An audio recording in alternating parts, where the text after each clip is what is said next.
Hello friends, this is Pawan Chaudhary. Welcome to an academy. ये एक हम series चला रहे हैं सूत्रपात, जिसमें एमपीपीएससी प्रीलिम्स के जो 10 यूनिट हैं वो सभी यूनिट में आपको पढ़ाने वाला हूँ। और इसकी शुरुआत हमने की थी यूनिट नंबर 1 से, जहाँ पर अभी तक तकरीबन हमारे 20 लेक्चर अभी तक हो चुके हैं। और आने वाले समय में यूनिट नंबर 1 के बाद यूनिट नंबर 3, यूनिट नंबर 5, तो आने वाले ये तो ऑलमोस्ट यहाँ पे हो चुका है, मतलब यूनिट नंबर 1 में काफ़ी लेक्चर हो चुके हैं। तो उसका कल्चर वाला पार्ट होगा, उसके बाद यूनिट नंबर 3 और यूनिट नंबर 5 पढ़ाई जाएगी। तो जहाँ तक मेरा एम है कि दिसंबर के एंड तक हम लोग यूनिट नंबर 1, 3 और 5 इन यूनिट्स को कंप्लीट कर लेंगे, ताकि आप अपना एमपीपीएससी प्रीलिम्स का जो सिलेबस है वो टाइमली कंप्लीट कर सकें। और छोटे छोटे टॉपिक्स में डिवाइड करके हम लोग पढ़ रहे हैं, ताकि आपको एकदम से बर्डन आपको नहीं हो कि 2 घंटे का क्लास है, वहाँ पे आपने बहुत सारी चीज़ें पढ़ ली, तो बार बार आपको उनको याद करना है। एग्जाम के तुरंत पहले जब याद करने जाते हैं तो चीज़ें याद नहीं होती। तो उसके लिए हमने उसको अभी से शुरू किया। रोज 1-1 घंटे के लेक्चर में हम आपको चीज़ों को रिवाइज करवाएंगे, चीज़ों को याद करवाएंगे या उनको पढ़ेंगे हम, ताकि आने वाले एग्जाम के समय पे ये हो कि आपका मैक्सिमम सिलेबस कंप्लीट हो चुका है और प्लस की क्लासेस तो साथ में चल ही रही हैं। तो लास्ट लेक्चर में हमने बुंदेला डायनेस्टी के बारे में बात की थी। बुंदेला के ऑलरेडी 3 लेक्चर हो चुके हैं। This is the 4th lecture of the Bundela dynasty. अब इसके बीच में कल और परसों बघेलखंड डायनेस्टी के लेक्चर हो चुके हैं। तो ऑलरेडी बघेलखंड डायनेस्टी के लेक्चर शेड्यूल थे, तो उसके कारण मैंने जो बुंदेलखंड के लेक्चर हैं इस लेक्चर को थोड़ा सा आगे रख लिया। तो वो 1, 2, 3 पहले हैं और ये चौथा आज आपको हो रहा है। तो इस प्रकार से 4 लेक्चर में आपकी बुंदेला डायनेस्टी आपको खत्म हो जाएगी, बुंदेला वंश आपको समाप्त हो जाएगा। ठीक है, तो अभी तक हम कौन कौन से स्टेट देख चुके हैं? ओरछा, चंदेरी, दतिया, पन्ना, समथर, और अब हम बात करेंगे छतरपुर के बारे में। उसके अलावा जैतपुर, अजयगढ़, चरखारी, बीजावर, खनियाधान, शाहगढ़, ये तमाम, गरोली वगैरह, ये तमाम स्टेट तो है ही है। तो इस लेक्चर में हम लोग बात करेंगे अबाउट द छतरपुर स्टेट के बारे में। छतरपुर स्टेट अगर देखा जाए तो अभी जो छतरपुर है, जो छतरपुर जिला है जहाँ पे, तो या छतरपुर मेन जो लोकेशन है जहाँ पर खजुराहो के पास में छतरपुर जो डिस्ट्रिक्ट है मध्य प्रदेश का, तो उस लोकेशन पे छतरपुर राज्य या छतरपुर रियासत जो है, उस रियासत का शासन हुआ करता था, उसका रूल हुआ करता था। 1 मिनट यार, जस्ट वेट।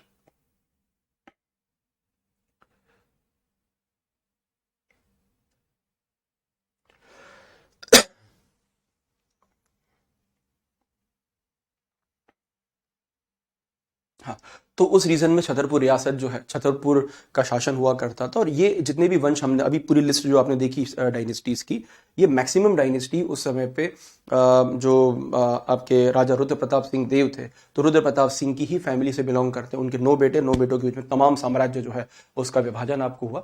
तो छतरपुर स्टेट का स्टैब्लिशमेंट होता 1785 में, मतलब काफी बाद में आपको हुआ। पन्ना स्टेट वगैरह इसके पहले काफी स्टैब्लिश हो चुके हैं। तो 1785 में इसका स्टैब्लिशमेंट आपको होता है। और इसका ओरिजिन जो होता है उसका होता है सोनेजू पवार से। तो सोनेजू जो पवार है, he was the actual founder of that dynasty. और ये सोनेजू जो पवार है, ये उनके रुद्र प्रताप सिंह जो बुंदेला है, उन्हीं की फैमिली को बिलोंग करते थे। तो सोनेजू पवार ने इस डायनेस्टी को या इस वंश को यहाँ पर आपको स्थापित आपको किया। ठीक है, अब इनके बाद क्या हुआ कि सोनेजू पवार के बाद एक तरह से पन्ना राज्य के अधीन हुआ करते, क्योंकि छत्रसाल बुंदेला के टाइम पर जो पन्ना स्टेट है वो काफी डेवलप हो चुका था, काफी विकसित हो चुका था। ओरछा डिक्लाइन हो गया और पन्ना का उदय यहाँ पे हुआ। तो जो पन्ना स्टेट था, तो ये एक तरीके से पन्ना स्टेट के सरदार हुआ करते थे, पन्ना स्टेट के अधीन हुआ करते थे। तो पन्ना वन द मेन स्टेट, उसके अंदर उन्होंने जो छतरपुर स्टेट है इसका एस्टेब्लिशमेंट किया।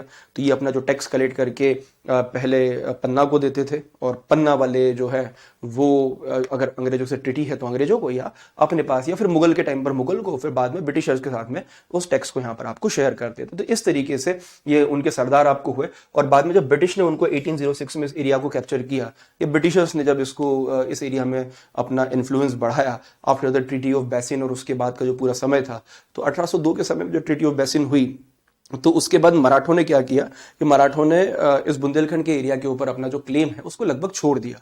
तो उन्होंने मराठा वाला जो एरिया है, अभी जो महाराष्ट्र वाले के आसपास का रीजन है, तो वो मराठों के पास रहा। और बुंदेलखंड में जहां पर मराठा का ऑलरेडी इन्फ्लुएंस था, हमने छत्रसाल के टाइम पर देखा था कि जो बाजीराव पेशवा है उनका इस रीजन में आपको काफी इन्फ्लुएंस था।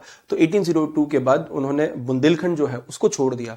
फिर महाराष्ट्र वाला पार्ट है जो नागपुर सतारा वाला रीजन है, वहां से लेके, और फिर मालवा वाला जो पार्ट है, मालवा के अंदर इंदौर रियासत, या मतलब होलकर रियासत, सिंधिया रियासत, पवार रियासत, धार और आपके देवास वाली, तो ये जो तमाम रियासतें हैं ये उनके अधीन हुआ करती थी, डायरेक्ट उनके कंट्रोल में हुआ करती थी आपके मराठों के। लेकिन बाकी एरिया जो है, बाकी एरिया उन्होंने बुंदेलखंड को यहाँ पे दे दिया। तो उसके कारण 1802 के बाद बुंदेलखंड का या बुंदेल जो है, उन बुंदेला का इन्फ्लुएंस इस रीजन के अंदर आपको काफी, मतलब अंग्रेजों का इन्फ्लुएंस यहाँ पर आपको काफी बढ़ गया। अब जो सोनेजू पंवार थे, तो उनके दरबार में एक व्यक्ति काम करता था, उसका नाम था सरनेज सिंह, उनका कामदार था। अब ये कामदार वर्ड कई बार आपको आता है। तो कामदार मतलब ऐसा व्यक्ति, उसको अगर हम इंग्लिश में अगर मैं बोलूं या आपको एक्सप्लेन करूं, तो कामदार मतलब कोई ऑफिसर होता है, कोई अधिकारी होता है। तो बेसिकली कामदार में कामदार जो है एक ऑफिसर हुआ करता था आपके पन्ना स्टेट, मतलब किसी भी राज्य के अंदर। और एक तरह से कामदार करके एक जाति भी होती है, तो वो जनरली गवर्नमेंट ऑफिशियल्स होते हैं। जैसे कायस के बारे में बताया था, उसी प्रकार से जो कामदार है वो एक ऑफिसर होते थे जो किसी सरकार किसी भी स्टेट के अंदर अधिकारी हुआ करते, तो उनको कामदार कहा जाता था। तो दे वर द कामदार्स, ठीक है। तो उनका कामदार था, उसका नाम था सरनेज सिंह। और जब इनकी डेथ हुई सोनेजू पंवार की, तो उसके बाद जो उनका कामदार था सोनेजू ये सरनेज सिंह, तो इसने क्या किया कि इसने अपना शासन आपको अडॉप्ट किया। अब अगला जो राजा बनना था, जो सोनेजू पंवार है, उनका बेटा था हीरा सिंह, तो उसको बेटा बनना था, उसको राजा बनना था, लेकिन वो काफी छोटा था। तो उसके कारण इन्होंने इस एरिया के ऊपर आपको कैप्चर करके, इन्होंने जो सरनेज सिंह है उन्होंने इस एरिया को यहाँ पर आपको कैप्चर यहाँ पे कर लिया। और सबसे पहले जाके एक जगह यहाँ पे, उसका नाम है राजनगर, तो राजनगर पे जाके इन्होंने कब्जा कर लिया, सरनेज सिंह ने कब्जा कर लिया। तो ये पूरा सरनेज सिंह के कैप्चर में चला जाता है। तो यहाँ से फिर अब सरनेज सिंह का शासन यहाँ पर आपको होगा, ठीक है। उसके बाद धीरे धीरे पन्ना, बिजावर, चरखारी वाला जो एरिया है, तो ये वाला पूरा एरिया जो है ये अपने अंडर आपको यहाँ पर आपको कंट्रोल आपको करते हैं। और ये इलाहाबाद के अंदर जो सिपह सलार थे उस समय, अली बहादुर, वो मुगल सेनापति या मुगल का सिपह सलार वहां पे था। सिपह सलार मतलब गवर्नर। तो मुगल गवर्नर जो है, इसको ये पैसा वगैरह कुछ दे देते हैं, तो वो उनकी जो सोवनिटी इस एरिया में या उनका जो शासन है इस एरिया में, तो उसको एक्सेप्ट कर लेते हैं। क्योंकि 76 साल के बाद आप देखोगे कि जो पन्ना स्टेट है वो भी काफी कमजोर हो गया था, काफी वीक हो गया था। तो ये फायदा उठा के इन्होंने अपने आप को एक इंडिपेंडेंट शासन आपको डिक्लेयर कर दिया। और 1795 में इन्होंने सरनेज सिंह जो है, उन्होंने छतरपुर को अपना जो कैपिटल है वो कैपिटल यहाँ पे बनाया। तो Chhatarpur became the capital of Chhatarpur state in 1795, 1795 में। फिर 1806 में अंग्रेजों के साथ जॉन बेली नाम के एक अधिकारी थे अंग्रेजों के, तो उनके साथ ये ट्रीटी साइन कर लेते हैं। और उस ट्रीटी के अंतर्गत ये सब्सिडरी अलायंस या सहायक संधि आपको साइन हो जाती है। तो फिर तो कोई दिक्कत ही नहीं, अब तो बढ़िया साम्राज्य चलेगा, अंग्रेजों के अधीन आ चुके हैं, अब कोई इशू यहाँ पर आपको नहीं है। उसके बाद अगले राजा बनते हैं प्रताप सिंह, जिनको भी छतरपुर के राजा के रूप में 1816 में मान्यता मिली। अंग्रेजों ने ही उनको मान्यता यहाँ पर आपको प्रदान की। और उसके बाद इन्होंने फिर से अंग्रेजों के साथ में, आपके प्रताप सिंह जो है उन्होंने फिर से उनके साथ यहाँ पर आपको संधि किया। उसके बाद कर्नल बैली जो है, उन्होंने आपके जो प्रताप सिंह है, तो उनको राजा बहादुर की जो उपाधि है, उपाधि यहाँ पर दी, क्योंकि उनके काम से बड़े यहाँ पर आपको खुश थे। तो ये कुछ छोटी मोटी डायनेस्टी के इसके बारे में इंफॉर्मेशन है, ज्यादा प्रोमिनेंट नहीं है, लेकिन फिर भी हम लोग पढ़ लेते हैं कि अभी एग्जाम में कोई एक आध क्वेश्चन आ जाए तो आपको ऐसा नहीं लगे कि सर ने कुछ छोड़ दिया था। तो छोटी मोटी डायनेस्टीज भी हम लोग आपको पढ़ रहे हैं। फिर आगे जाके हुए, उनका नाम था विश्वनाथ सिंह चुदेव बहादुर, 1867 से 1972 तक आपको राजा रहे, जो एक पूरी तरह से इंग्लिश एजुकेशन जो है इंदौर के अंदर आके उन्होंने एजुकेशन यहाँ पर आपको गेन किया। उसके बाद आखिरी जो यहाँ पर आपको इनके राजा हुए, उनका नाम महाराज भवानी सिंह बहादुर, 32 से लेके 48 तक। और इन्होंने भी इंदौर का जो दिल्ली कॉलेज है, उस दिल्ली कॉलेज में आके शिक्षा आपको प्राप्त की। तो 1900 के बाद, 1900 के बाद जितने भी राजा हुए, उन सभी राजाओं को या तो इंदौर के दिल्ली कॉलेज में या अजमेर के मेयो कॉलेज में, जैसे कुछ ऐसे कॉलेज अंग्रेजों ने बना रखे थे, या एक किचनर स्कूल हुआ करता था आपके छतरपुर के अंदर ही, जो अभी आगे आएगा उसके बारे में। तो किचनर स्कूल था छतरपुर में, तो वहां पर तो ऐसे 2-3 जगह उनको शिक्षा आपको दी जाती थी। बाद में फिर छतरपुर में उन्होंने किचनर स्कूल भी स्टैब्लिश किया, ताकि जो रियासत के जो राजकुमार वगैरह हैं उनको वहां पर शिक्षा दी जा सके, या उनके बच्चों को वो शिक्षा दे सके, ठीक है। तो ये बात हुई आपके छतरपुर स्टेट की। अब एक मैप हम लोग देखते हैं कि ये स्टेट कहां पर कौन सा राज्य था। तो उस मैप के माध्यम से शायद आपको चीजें क्लियर होगी। क्या हो गया भाई?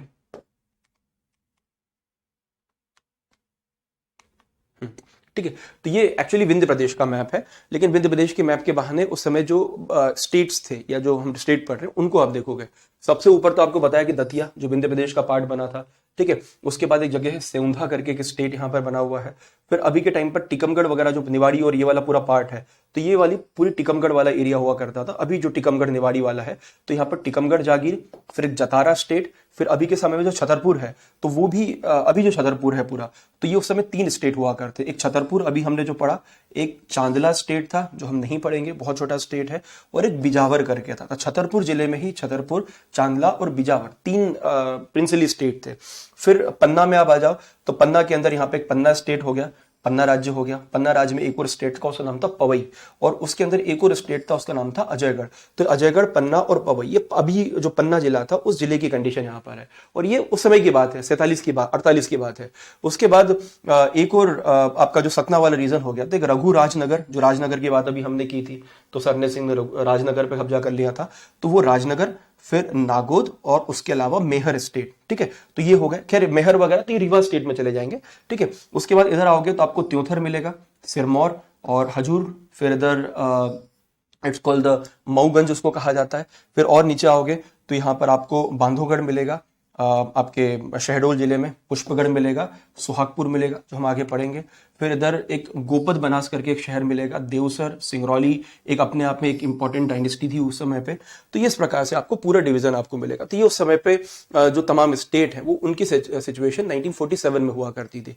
तो ये उस समय की सिचुएशन। तो जो नाम आपको दिख रहे हैं, तो ये उस समय एक्चुअली वहां पे स्टेट्स हुआ कर, जैसे छतरपुर स्टेट है, अजयगढ़ स्टेट था, इधर पवई स्टेट था। अभी के टाइम पर ये तहसीलें भी हैं, लेकिन उस समय पे उनका एरिया था। तो जो तहसीलें थी उनको आगे जाके उन्होंने स्टेट के रूप में, या फिर जो स्टेट थे तो उन स्टेट के एरिया को ना तहसीलों में कन्वर्ट आपको कर दिया। ठीक है, तो ये आपको याद रखना, वो डिवीजन उसी तरीके से उन्होंने आपको किया था।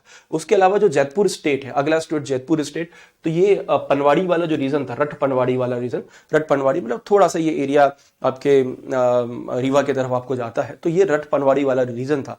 इस रीजन में उन्होंने अपनी एक इंपॉर्टेंट डायनेस्टी है ये एस्टैब्लिश की on the bank of the Ken river, तो उसके आसपास के रीजन में। और इसी एरिया के अंदर आपके जो छत्रसाल थे, तो छत्रसाल ने इस एरिया को डिवाइड आपको किया था। और उस समय उनका जो दूसरा बेटा था जगत राम, एक चार्ट मैंने आपको दिखाया था लास्ट लेक्चर में, जहां पर हमने देखा था कि छत्रसाल ने आपके हृदय शाह, आपके जगत राम और छत्रसाल आपके बाजीराव, इनके बीच में एरिया डिवाइड किया। तो उसमें जो जैतपुर स्टेट था, तो जैतपुर स्टेट उन्होंने जो जगत राम है, जगत राम को यहाँ पे दिया। और इस तरीके से 1732 से लेके 1758 तक तो जगत राम जो है उनका शासन इस एरिया के अंदर यहाँ पर आपको रहता है। अब उसके बाद क्या हुआ कि जगत राम की जब डेथ हुई, तो उसके बाद उनका जो बेटा था उसका नाम था कीरत सिंह, वो यहाँ का आपको राजा बना जगत राम के बाद। उसके बाद कीरत सिंह की डेथ के बाद उसका एक और बेटा था, उसका नाम था पहाड़ सिंह। तो पहाड़ सिंह, उसको ये एरिया यहाँ पर आपको मिला। उसके बाद जब उसकी डेथ हो गई पहाड़ सिंह की, तो उसके बाद उसका जो बेटा था उसका नाम था गजराज सिंह। तो गजराज सिंह यहाँ पर आपको गद्दी पर आपको बैठता है। तो ऐसे कई सारे कुछ समय में जो राजा है वो राजा यहाँ पर आपको चेंज होते हैं। तो जगत राम के बाद आपका कीरत सिंह, और कीरत सिंह के बाद आपका पहाड़ सिंह राजा बनता है। पहाड़ सिंह के बाद केसरी सिंह करके आपको राजा हुए। ठीक है, तो next king was the Kesari Singh, जो 1789 से लेके 1830 तक आपको यहाँ पे राजा रहे। और केसरी सिंह ने फिर आगे जाके ब्रिटिशर्स के साथ जो संधि है उनके साथ आपको ट्रीटी कर ली। तो जो कंपनी बहादुर थी, या जो ब्रिटिश ईस्ट इंडिया कंपनी थी, उस ईस्ट इंडिया कंपनी के साथ में इन्होंने एक सब्सिडरी अलायंस से सहायक संधि साइन की। कब की? 1812 में। तो 1812 में एक प्रोटेक्शन ट्रीटी साइन कर ली कि भाई हमारे ऊपर हमला अगर हो तो तुम प्रोटेक्शन करोगे। तो सब्सिडरी अलायंस जो सहायक संधि है उसका उद्देश्य ये होता था कि कोई भी अगर आपके ऊपर हमला करता है, एक्सटर्नल बाउंड्री का कोई भी अगर मैटर है, तो उस एक्सटर्नल बाउंड्री के मैटर में जो मेन कंट्रोल है या मेन जो नियंत्रण है वो अंग्रेजों का रहेगा। तो कोई भी बाहरी स्टेट आप पे हमला करेगा तो अंग्रेज आपकी प्रोटेक्शन करेगा, आप अपना इंटरनल मैटर वो खुद निपट लेना, कोई दिक्कत नहीं है। ठीक है, अब जैतपुर स्टेट में किशोरी सिंह जो है, उनके बाद उनके जो बेटे हुए जो बहुत इंपॉर्टेंट है, उनका नाम है पारीछात। 1813 से लेके 1844 तक पारीछात का यहाँ पर आपको शासन रहता है। और पारीछात जैसी राजा बना, तो ये ऐसा बंदा था जो अंग्रेजों के अधीन रहने वाला नहीं था। इसने बोला कि क्या सब्सिडरी अलायंस साइन हुई है? नहीं पता, मुझे नहीं पता, मैं उस सब्सिडरी अलायंस को, सहायक संधि को नहीं मानता। तो इन्होंने उस समय पे सहायक संधि को मानने से मना कर दिया और अंग्रेजों के खिलाफ रिवॉल्ट या विद्रोह जो है, विद्रोह की यहाँ पर आपको शुरुआत कर दी। ठीक है, अब अंग्रेजों ने कोशिश की कि इनको कंट्रोल किया जाए, इनको कैप्चर किया जाए, लेकिन उनको कैप्चर आपको नहीं कर पाए। तो जो भी केसरी सिंह ने ट्रीटी की थी, उस ट्रीटी को ये रिजेक्ट कर देते हैं। और उसके साथ में आपके जो पारीछात है वो 1842 का जो रिवॉल्ट था, 1842 की का जो बुंदेला विद्रोह था, उस बुंदेला विद्रोह की शुरुआत आपको करते हैं। अगर देखा जाए तो बुंदेला विद्रोह में और भी आपके और भी कई सारे राजा थे, मधुकर शाह वगैरह थे, और भी नरहट के राजा, और भी कई सारे राजा थे, लेकिन मोस्ट जो प्रोमिनेंट रूलर उसमें बोला जाता है वो आपके राजा पारीछात थे, क्योंकि बाकी जो राजा थे वो तो धीरे धीरे अलग हो चुके थे। आखिरी समय तक जो बैटल है, अंत तक जो बैटल अगर बोला जाए तो वो इन्होंने ही लड़ी थी। और ये वही राजा हैं जिनकी हत्या आपके बारे में शायद मैंने बताया था आपको कि जो ओरछा के अंदर जो लड़ाई सरकार थी, तो उनके लोगों ने अंग्रेजों को इन्फॉर्मेशन दी कि ये बंदा यहाँ पर छुपा हुआ है, और उनको उन्होंने यहाँ पर आपको पकड़वाया था। अब ऐसा नहीं हुआ कि 1842 में जो रिवॉल्ट वगैरह हुआ ये अचानक से कोई रिवॉल्ट हो गया। उसके पीछे थोड़ी सी बैकग्राउंड स्टोरी है कि एक्चुअली ऐसा क्या हुआ बुंदेलखंड में उस समय पे कि उनको विद्रोह करना पड़ा। खैर, बुंदेला रिवोल्ट का एक अलग से मैं लेक्चर लेके आऊंगा, लेकिन फिर भी अब थोड़ा बहुत आपको बता रहा हूं। और वो चीजें स्टार्ट होती है एक बहुत ही इंपॉर्टेंट इंसिडेंट से, जिसको बोलते हैं बुढ़वा मंगला। तो बुढ़वा मंगला करके एक बहुत ही इंपॉर्टेंट इवेंट होती है उस समय पे, और ये इवेंट होती है 1835 में, 1835 में। अब बुढ़वा मंगला में क्या था कि जो काशी के राजा थे उस समय, काशी मतलब अभी के समय का बनारस जिसको हम लोग बोलते हैं, तो काशी वाले रीजन होगा। तो काशी के राजा थे, उनका नाम था ईश्वरी सिंह, और वो भी अंग्रेजों के अधीन थे, उनका राज्य भी अंग्रेजों ने कैप्चर कर लिया था, लेकिन वो कहीं ना कहीं कोशिश कर रहे थे कि जो ब्रिटिश हैं उनसे मुक्ति मिले। तो उन्होंने क्या करा कि उस समय जितने भी राजपूत राजा थे बुंदेलखंड में, बघेलखंड में, और भी पूरे तमाम देश के अंदर, तो जितने भी जो राजपूत राजा थे उन राजपूत राजाओं को उन्होंने इकट्ठा करना शुरू किया, और उनको इकट्ठा करके उन्होंने एक इवेंट वहां पर आपको की, उसका नाम रखा गया बुढ़वा मंगला। तो उस बुढ़वा मंगला के अंदर नारायण सिंह जो है उनको बुलाते हैं काशी में, और काशी में भी वो लोग गंगा नदी के बीच में सभी राजाओं को एक एक बोट में बिठाया गया, एक एक नाव में बिठाया गया, और नाव में बिठा के उनको, उनकी नाव जो है उनको नदी के बीच में ले जाके वहां पर उनकी नाव को बांध दिया। और वहां पर फिर उन लोगों ने मीटिंग की, भैया कोई ऐसे देख ना ले या कोई से कोई इन्फॉर्मेशन ना मिल जाए। तो इस तरीके से वहां पर बैठ के उन्होंने अपना मीटिंग आपको किया, और उस मीटिंग में ये बात हुई कि जो भी अंग्रेज हमारे साथ एट्रोसिटी हमारे ऊपर कर रहे हैं, अत्याचार हमारे ऊपर कर रहे हैं, तो उस अत्याचार को कैसे निपटा जाए, या कैसे हम लोग इकट्ठे होके उनके खिलाफ आपको रिवॉल्ट कर सके। और इस इवेंट पे उन्होंने कई सारे राजाओं को बुलाया था बुंदेलखंड में से, लेकिन बुंदेलखंड से सिर्फ 2 राजा वहां पे गए थे। एक तो जैतपुर के राजा थे पारीछात, वो गए थे, और चरखारी के राजा थे, उनका नाम था रतन सिंह।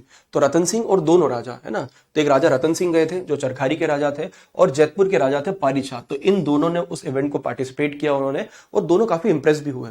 उनको लगा यार ये ऐसा इवेंट अगर हमारे यहाँ पर हम करेंगे तो हमारे राजा भी इकट्ठे हो जाएंगे। अभी इन्होंने बुलाया था लेकिन बाकी लोग गए नहीं, तो कहीं ना कहीं हो सकता है कि अगर हम बुंदेलखंड में ये इवेंट करें या इसी प्रकार का इवेंट करें तो बाकी लोग भी आएंगे, और वो बड़ा उधर से मोटिवेट होकर वापस आपको आए कि हाँ हमको भी ऐसे हमला करना है अंग्रेजों के ऊपर, या अंग्रेजों के खिलाफ जो विद्रोह है वो हमको भी इस प्रकार का विद्रोह करना है, और बुंदेलखंड को अंग्रेजों से आजाद कराना है। तो कहीं ना कहीं 1835 के अंदर ही जो 1842 का रिवॉल्ट है उसकी नींव रखी जा चुकी थी, क्योंकि वो वहीं से इंस्टिगेट होके आए थे, प्रोवोक होके आए थे। उसके बाद जब ये वापस आते हैं आपके पारीछात, तो वापस आने के बाद पारीछात ने भी एक इवेंट यहाँ पर आपको ऑर्गेनाइज की, और वहीं पे उनके स्टेट में ही जैतपुर के अंदर एक जगह है सूपा, तो सूपा के अंदर एक इवेंट यहाँ पर आपको ऑर्गेनाइज करते हैं। तो जैसे उन्होंने वहां पर किया था, तो 1836 में सूपा में आके अगेन फिर से यहाँ पे इवेंट करते हैं। और सूपा में जब इवेंट करते हैं तो जितने भी उस समय राजपूत राजा थे बुंदेलखंड में, उन सभी राजाओं को इन्वाइट करते हैं कि भैया तुम सभी लोग यहाँ पर आओ, और हम लोग मिलके इनके खिलाफ कुछ रिवॉल्ट वगैरह करेंगे, कुछ विद्रोह वगैरह करेंगे। तो सभी राजाओं को इन्वाइट करते हैं, लेकिन कुछ लिमिटेड राजा ही यहाँ पर आपको पहुंचते हैं। अब ये बात जब अंग्रेजों को पता चलती है 1836 में कि ये ऐसी कुछ इवेंट करने वाले हैं, सूबा में बुलाया है, तो उसी दिन अंग्रेज क्या करते हैं कि इनका जो मेन उस समय जो छावनी थी अंग्रेजों की, उसका नाम था नौगांव छावनी। जब ये बताया ना किचनर स्कूल जो बना था, तो छतरपुर में एक्चुअली नौगांव में बना था। नौगांव में अंग्रेजों ने अपनी छावनी स्टैब्लिश कर चुके थे। तो ये छावनी वगैरह की जो पूरी जो स्टोरी है वो मैं आपको पढ़ाऊंगा जब हम लोग फ्रीडम मूवमेंट पढ़ेंगे, आजादी का आंदोलन पढ़ेंगे। तो यहां तो आपने पूरा पढ़ लिया, आजादी का जब आंदोलन पढ़ेंगे तो उस समय पे हम लोग ये किशनर स्कूल और ये नौगांव वगैरह उन सब के बारे में बात करेंगे। तो अब इन्फॉर्मेशन के लिए बता रहा हूं कि नौगांव छावनी थी, वहां पर आपका जो किशनर स्कूल हुआ करता था, और वहां पर जो कमांडर है एक तरीके से या बोल सकते हैं कि किशनर ब्रिटिश आर्मी का कमांडर इन चीफ था। मतलब अभी के टाइम पर जो आर्मी चीफ होता है उसी तरह से लॉर्ड किशनर उस समय पे ब्रिटिश आर्मी के कमांडर इन चीफ हुआ करते थे। तो उन्होंने वो छावनी वहां पर आपको स्टैब्लिश और स्कूल स्टैब्लिश किया था। तो अंग्रेजों को पता चलता है कि ऐसा कुछ हो रहा है यहाँ पे, ये ऐसा कुछ करने वाला है। अब उसका रीजन नहीं पता, तो उनको बोले ऐसी मीटिंग हो रही है इन लोगों की, और कहीं ना कहीं उनको अंग्रेजों की इंटेलिजेंस से पता था कि ये रतन सिंह और आपके पारीछात है, ये ऑलरेडी उनसे मिल के आए हैं, उनकी मीटिंग हो चुकी है, तो वो अंग्रेज फिर से एक मीटिंग यहाँ पे ऑर्गेनाइज करते हैं सेम डे, उसी दिन उसी समय एक और मीटिंग ऑर्गेनाइज करते हैं। और उस मीटिंग, अंग्रेजों की मीटिंग में जो आ गया, इसका मतलब कि वो बंदा जो है वो अंग्रेजों के सपोर्ट में, जो अंग्रेजों की मीटिंग में नहीं आया वो विरोधी आपको हो गया, या वो जयपुर की साइड यहाँ पे पारीछात की साइड चला गया। तो उस इनकी जो मीटिंग होती है सूपा में, तो कुछ 10 राजा इसके अंदर पार्टिसिपेट करते हैं, बाकी कम से कम 35 जो राजा थे, छोटे छोटे छोटे स्टेट थे यहाँ पे, तो कम से कम 35 से ज्यादा राजा जो है वहां पर आपको जाते हैं। तो अंग्रेजों को समझ में आ गया कि 10 राज्य हैं, मिलके क्या कर लेंगे। और इन 10 में से चरखारी, देन जैतपुर, उसके बाद नरहट, और ऐसे कई सारे छोटे मोटे और भी स्टेट हुआ करते थे, और इनकी संख्या काफी छोटी थी, संख्या भी छोटी थी, एरिया भी काफी छोटा था। तो अंग्रेजों को लगा छोटा मोटा विद्रोह है, इसको तो वैसे ही दबा देंगे। तो ये जो बुढ़वा मंगला है, ये कहीं ना कहीं 1842 की रिवोल्ट का कारण भी यहाँ पे बना। तो जिन लोगों ने सूपा वाली इवेंट ऑर्गेनाइज की, जो आए थे, उन्हीं लोगों ने फिर बाद में जाके 1842 में रिवोल्ट किया, जिसको हम लोग अलग से पढ़ेंगे। रिवोल्ट वाला थोड़ा सा आधे घंटे का टॉपिक, उसको मैं अलग से पढ़ाऊंगा, ठीक है। तो एक अलग से लेक्चर ही आएगा, बुंदेला रिवोल्ट 1842 करके। चलिए, तो ये बात हुई आपके बुढ़वा मंगला की। और उसके बाद फिर इस स्टेट को अंग्रेजों के द्वारा आपको कंट्रोल, जो 42 का बैटल हुआ उसके बाद इनको कंट्रोल कर लिया जाता है। अगला जो इंपॉर्टेंट स्टेट है वो है आपका अजयगढ़। तो हर स्टेट में मैं आगे तक नहीं जा रहा, जिस स्टेट में जैसे इसके बाद 2-3 राजा और हुए, 2-3 4 राजा हुए, तो बस उनके नाम है और कुछ नहीं है। तो इसलिए मैं उसमें नहीं जा रहा कि वो आखिरी राजा ये था, नाम वाम। तो जहां तक स्टोरी इंपॉर्टेंट है वहीं तक रख रहे हैं, उसके आगे हम उसको समाप्त कर दे रहे हैं। जहां तक 47 तक जाना है वहां तक जा रहे हैं, जहां तक रिक्वायर्ड है। लेकिन लास्ट में मैं आपको नोट्स के अंदर एक वो दे दूंगा, एक लिस्ट दे दूंगा। तो ये आपको भी बनाना है, मैं तो बना ही दूंगा। एक लिस्ट है जिसमें पहला राजा, आखिरी राजा, कैपिटल, वो कैपिटल अभी कहां पर है, ऐसे करके एक चार्ट बना के दे दूंगा। तो उससे क्या होगा कि आपको उसको रिवाइज करने में आपको आसानी होगी। अगला जो स्टेट बनता है उसका नाम है, the next state is the Ajaygarh state. तो अजयगढ़ राज्य हो गया। अजयगढ़ राज्य जो है अभी के समय पे, जो अजयगढ़ नाम की जगह है आपके पन्ना के पास में, तो उसी एरिया में अजयगढ़ स्टेट यहाँ पर आपको बनता है। और इस स्टेट के अंदर एक बहुत ही इंपॉर्टेंट किला है, उसका नाम है जयगढ़ का किला। तो वो तकरीबन 800, एक वहां पे mountain, it's called the Kedar mountain. तो केदार पहाड़ी पे, ये 800 फीट की ऊंचाई पे एक बड़ा इंपॉर्टेंट सा किला यहाँ पर आपको बनता है, और इस किले को जयगढ़ के किले के नाम से यहाँ पर आपको जाना जाता है। अब इस स्टेट की अगर बात करें, तो ये स्टेट भी जब डिवीजन हुआ था, छत्रसाल ने जो डिवीजन किया था, तो छत्रसाल के डिवीजन में ये वाला जो पूरा रीजन था, तो ये जो जगत राम है, तो जगत राम को, ये जो जगत राम है उनको ये वाला एरिया आपको मिला था। अरे यार, मतलब मेरे वायरलेस वाले की डिलीवरी होने वाली है, तो वायर तब से परेशान करने लग गया। उसको पता चल गया है कि नया वाला माइक आ रहा है, तो ये अभी से परेशान करेगा, ठीक है। तो जगत राम जो थे, उनको ये एरिया असाइन हुआ था। अब जगत राम जो है, उन्होंने इस एरिया को अपना जो बेटा, उसका बेटा था, उसका नाम था पहाड़ सिंह, तो पहाड़ सिंह को आपको डेट दिया। तो पहाड़ सिंह की जागीर बन गई, क्योंकि पहाड़ सिंह थोड़ा सा डिस्टर्ब था, या वो अपना खुद का राज्य चाहता था, तो पहाड़ सिंह को एरिया यहाँ पर आपको दे देते हैं। लेकिन एरिया जब पहाड़ सिंह को मिलता है, तो इसके दो और जो आपके बेटे थे, उनका नाम था गुमान सिंह। तो गुमान सिंह और खुमान सिंह, ये दोनों रिवोल्ट कर देते, भाई हमारा क्या, हमको क्या स्टेट है, हमारा स्टेट कौन सा होगा। तो उस समय पे जो आपके ये जो पहाड़ सिंह थे, तो पहाड़ सिंह के खिलाफ जो है अगेन, जब इसकी डेथ के बाद गुमान सिंह और खुमान सिंह जो है, ये दोनों पहाड़ सिंह के खिलाफ रिवोल्ट कर देते हैं, विद्रोह कर देते हैं। और उस विद्रोह में क्या होता है कि जो अजयगढ़ वाला जो है, वो गुमान सिंह को रीजन यहाँ पर आपको मिल जाता है। तो पहाड़ सिंह क्या करता है कि ये वाला पूरा जो रीजन है, ये गुमान सिंह को यहाँ पर आपको ट्रांसफर कर देता है, क्योंकि सेटिस्फाई करना है भाई को, तो क्या करेंगे, तो गुमान सिंह को ये वाला जो रीजन है कि आपको आ जाता है। तो उसके बाद पहाड़ सिंह की जगह जो गुमान सिंह है, वो गुमान सिंह यहाँ पर आपको राजा बन जाते हैं। फिर गुमान सिंह बन गए। अब खुमान सिंह का क्या, तो गुमान सिंह एक बैटल होती है उनके बीच में, battle is called the battle of Pangeri. Pangeri का युद्ध होता है, बड़ा इंपॉर्टेंट युद्ध है। तो पनगेरी के युद्ध में आपके जो गुमान सिंह है, वो खुमान सिंह को मार देते हैं, उनकी हत्या कर देते हैं। तो उससे उनका जो क्लेम था, उनका क्लेम आपको खत्म हो जाता। तो इस प्रकार से आपके जो उनका जो भी क्लेम था उनका, वो यहाँ पर आपको एंड हो जाता। तो अब उनके पास कोई उनका अपोज करने के लिए यहाँ पर आपको नहीं है। तो गुमान सिंह अब इंडिपेंडेंट एक तरीके से यहाँ पे राजा बन जाते। तो याद रखना, बैटल ऑफ पनगेरी जो है वो गुमान सिंह और खुमान सिंह के बीच में हुई थी। कहां पर, अजयगढ़ स्टेट में। क्या क्वेश्चन बनेगा कि बैटल ऑफ पनगेरी कौन से स्टेट में हुई, तो अजयगढ़ में। फिर बैटल ऑफ पनगेरी किसके बीच में हुई, तो गुमान सिंह और खुमान सिंह के बीच में हुई। तो ऐसे क्वेश्चन एग्जाम में कई बार आपको बन जाते हैं, पता भी नहीं चलता कि क्वेश्चन कहां से आ गया। बच्चे बोलते पता नहीं कहां से क्वेश्चन पूछ रहा है, वो यहीं से क्वेश्चन आपको पूछता है, ठीक है। तो ये पंगेरी का, यहाँ पे जो पनगेरी का युद्ध है वो उनके बीच में होता है। उसके बाद गुमान सिंह का बेटा था, उसका नाम था बखत सिंह। तो बखत सिंह राजा बनता है 1791 में, 1791 में। और यही जो बखत सिंह था, तो इनके टाइम पर इनका एक अधिकारी था, उसका नाम था Lakshman Dua, he was also the कामदार।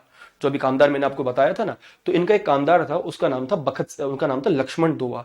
तो लक्ष्मण दोआ था तो इनका कामदार या इनका अधिकारी, लेकिन ये कहीं ना कहीं अंग्रेजों के कांटेक्ट में था, और अंग्रेज चाहते थे कि अजयगढ़ के स्टेट को पूरी तरह से कंट्रोल कर लें, और ये चाहते थे कि तुम एक काम करो कि यहाँ के जो राजा है आपके बखत सिंह, इनको हटा दो, इनकी जगह हम तुमको राजा बना देते हैं।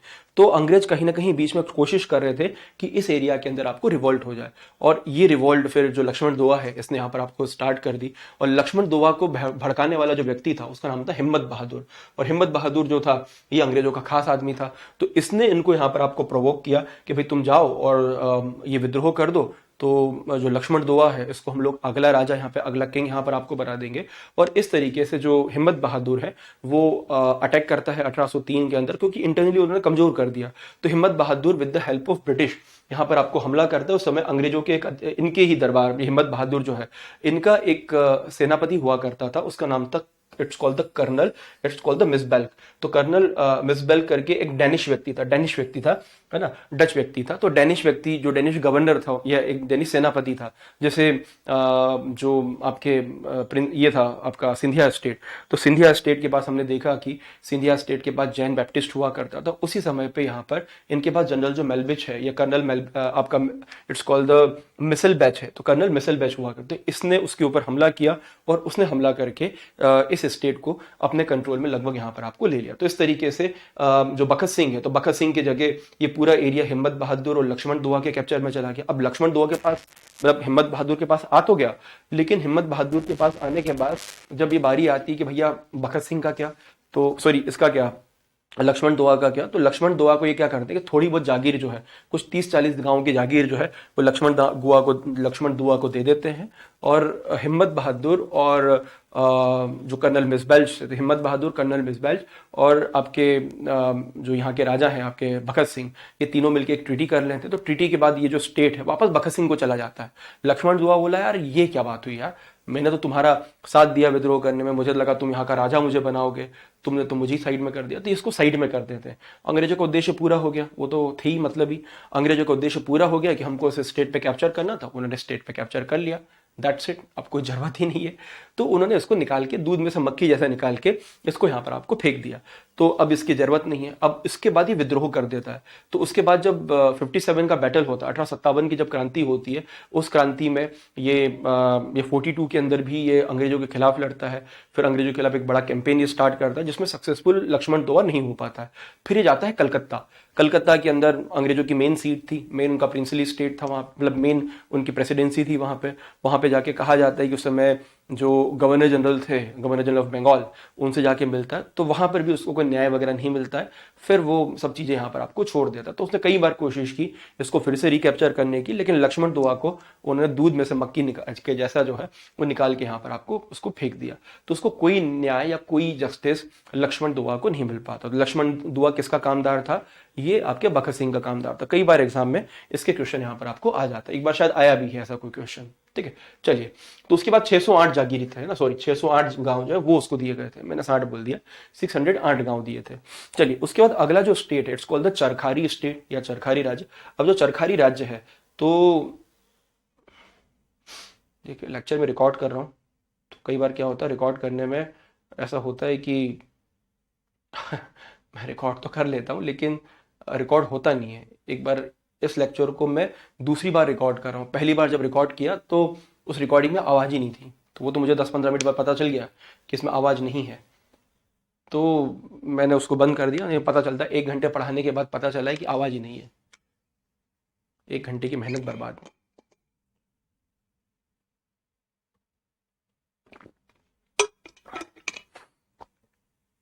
अगले 3-4 दिन आपको रिकॉर्डिंग ही मिलेगी।